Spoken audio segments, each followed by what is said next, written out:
रुपाली साखरकर यांनी असलेल्या इतर गोष्टी आरोपानंतर अध्यक्षपदाचा राजीनामा दिला। याच्या अगोदर मुख्यमंत्र्यांनी या पद्धतीने सांगितलं त्यानुसार राजीनामा देण्यात होता निवडणूक आयोग मेळाव्याचा। मात्र त्यावरती आता विकास लवांडे देखील अनेक आरोप करताना पाहिलं जातं। आणि विकास लवांडे म्हणतात की जशी काय उपकारच केली काय अशा प्रकारचे आता टीका करा। विकास लवांडे गांडोळासारखी आपली वळवळ बंद करा। माननीय मुख्यमंत्र्यांनी विधानसभेमध्ये अत्यंत विस्तृतपणे बोंधूबाबा कॅप्टन अशोक खरात याच्यावर जी कडक कारवाई महायुतीचं सरकार करतंय, गृहमंत्री म्हणून ते स्वतः लक्ष देऊन करतायत याची संपूर्ण माहिती दिली। बोंधूबाबा कॅप्टन अशोक खरात याला मदत करणाऱ्या प्रत्यक्ष अप्रत्यक्ष प्रत्येक व्यक्तीची चौकशी होईल व त्याच्यावर कठोर कारवाई केली जाईल अशा प्रकारची स्पष्ट भूमिका ही महायुतीच्या सरकारची आहे।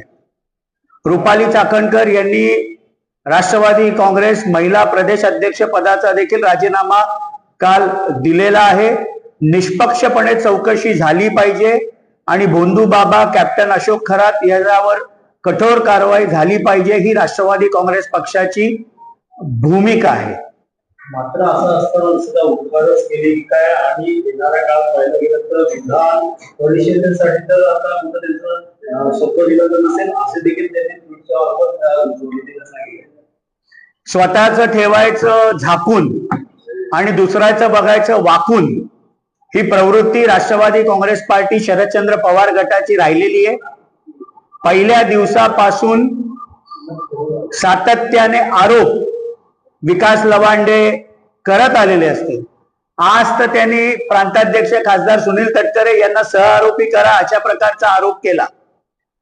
मला तर ही शंका येते की त्यांचे युवा नेते आमदार रोहित पवारांच्या सांगण्यावरनं त्यांनी हा आरोप केला नाही ना। कारण जलसंपदा मंत्री असताना कोणाच्या आदेशाने ट्रस्टला पाणी दिलं गेलं, कोण जलसंपदा मंत्री होतं, कोण मुख्यमंत्री त्यावेळेला होतं? जलसंपदा मंत्री विकास लवांडेजी त्यावेळेला जयंत पाटील होते आणि जयंत पाटील प्रांताध्यक्ष असताना अनेक त्यांचे फोटो आणि भेटी त्यावेळेला बोंधूबाबा कॅप्टन अशोक खरातकडे झालेल्या आहेत। तर त्यांना देखील सहआरोपी करण्यात यावं अशा प्रकारची मनशा तुमचे युवा नेते आमदार रोहित पवार यांची वाक्य तर आपण बोलत नव्हतात ना, अशा प्रकारची भावना माझ्या मनामध्ये येते। राष्ट्रवादी काँग्रेस पार्टी देखील मागणी करते की सहआरोपी म्हणून तत्कालीन जलसंपदा मंत्री आणि प्रांताध्यक्ष त्यावेळेचे राष्ट्रवादी काँग्रेस पक्षाचे जयंत पाटील यांचे देखील अनेक फोटो विविध वेळेला कॅप्टन खरातला भेटल्याच्या त्यावेळेच्या त्यांचे व्हिडिओज हे उपलब्ध आहेत। तर त्यांना देखील याच तत्वाने सहआरोपी करण्याची मागणी विकास लवांडेंनी एसआयटी कडे करावी। विकास लवांडे यांचं म्हणणं आहे की अशोक खरात यांचा एनसीपी पार्टीमध्ये दबाव होता आणि माणिकराव पोपट यांना मंत्रिपद न मिळावं यासाठी सुनील तटकरेकडे त्यांनी आग्रह देखील ठेवला होता। त्यामुळे कुठेतरी एनसीपी वरती चांगलाच दबाव खरात यांच्यामध्ये चर्चा रंगली आहे। राष्ट्रवादी काँग्रेस पक्षाचे सर्व निर्णय आमचे राष्ट्रीय अध्यक्ष उपमुख्यमंत्री माननीय अजितदादा पवार साहेब घ्यायचे। आता ती निर्णय घेण्याची संपूर्ण जबाबदारी ही राष्ट्रीय अध्यक्ष व आताच्या राज्याच्या उपमुख्यमंत्री सुनेत्राताई पवार हे आमच्या पक्षाचे निर्णय घेतात। कॅबिनेटमध्ये राष्ट्रवादी काँग्रेस पक्षाच्या कोट्यातनं कोणी मंत्री व्हावं हा सर्वस्वी निर्णय त्यावेळेला माननीय अजितदादा पवार साहेब घेत होते आणि आता तोच निर्णय माननीय सुनेत्राताई पवार घेतात। आमचा पक्ष हा सुनेत्राताई पवारांच्या नेतृत्वाच्या खाली पुढे चाललेला आहे। पण तुमचा पक्ष नेमका कोण चालवतं? राष्ट्रीय अध्यक्ष म्हणून आदरणीय शरदचंद्र पवार साहेब का राष्ट्रीय कार्याध्यक्ष म्हणून संसदरत्न खासदार सुप्रियाताई सुळे का प्रांताध्यक्ष म्हणून शशिकांतजी शिंदे? तुमचा पक्ष नक्की कोण चालवतं याचं उत्तर विकास लवांडेंनी द्यावं का युवा नेते रोहित पवारांनी संपूर्ण पक्ष त्यांचा हायजॅक केलेला आहे? तुमचं म्हणणं आहे की विलास लवांडे जे बोलतात त्यांना फक्त मुबारक केली मात्र इतर लोक नेते बोलत नाही म्हणून मी म्हटलं ना की युवा नेते आमदार रोहित पवारांनी लिहिलेली स्क्रिप्ट ही विकास लवांडे बोलतायत. त्यांचा पक्ष नेमका कोण चालवतं हे त्यांनी आधी सांगावं. आमचा पक्ष राष्ट्रवादी काँग्रेस पार्टी, आमच्या राष्ट्रीय अध्यक्षा व राज्याच्या उपमुख्यमंत्री माननीय सुनेत्राताई पवार हे सर्व निर्णय आमच्या पक्षामध्ये घेत असतात. त्याप्रमाणे यांचं देखील म्हणणं आहे की राजीनामा आम्ही सर्व सामाजिक कार्यकर्ते एकत्र राजीनामा घेतला. दिलेला राजीनामा खेचून घेतलेला राजीनामा असतील इतर असतील सर्वांचे सह आरोपी म्हणून चौकशी करावी असे असं आहे की पक्षाच्या प्रदेशाध्यक्ष पदाचा राजीनामा रुपाली चाकणकरांनी राष्ट्रीय अध्यक्षांकडे दिलेला आहे. आमच्या पक्षाचे निर्णय हे सर्वस्वीपणे आमचा पक्ष घेत असतो.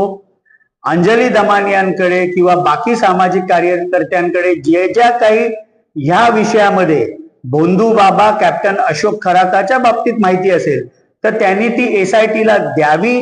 SIT मार्फत त्यांनी दिलेल्या प्रत्येक माहितीची निष्पक्षपणे चौकशी होईल.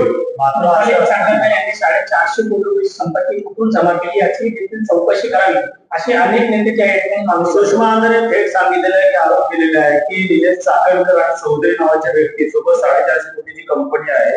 त्यामुळे एकंदरीत चौधरी तुतकर यांच्या जवळचा जो ज्या आहे सर्व चौकशी व्हावी असं SIT देखील. सुषमा अंधारेंनी शिवसेना पक्षामध्ये असलेल्या अंधारावर थोडा प्रकाश टाकावा. त्यांच्या लोकसभेच्या खासदारांमध्ये असलेली खतखत, संघटनेमध्ये होत असलेली पिछेहाट या अंधारावर सुषमा अंधारेंनी प्रकाश टाकला तर अधिक बरं होईल. त्यांच्याकडे जे जे पुरावे असतील ते त्यांनी SITच्या ज्या प्रमुख आहेत वरिष्ठ IPS महिला अधिकारी तेजस्विनी सातपुतेजी यांच्याकडे त्यांनी द्याव्यात. त्या प्रत्येक त्यांनी दिलेल्या माहितीची चौकशी ही SIT मार्फत होईल. हवेत गोळीबार त्यांनी करू. त्यांचं देखील म्हणणं आहे की रुपाली चाकणकर यांचे आर्थिक स्रोत तपासावे. मला जेवढं कायदा कळतो त्यानुसार रुपाली चाकणकर यांना चौकीच्या कक्षेत घ्यावं लागेल आणि आरोपपत्र दाखल करावं.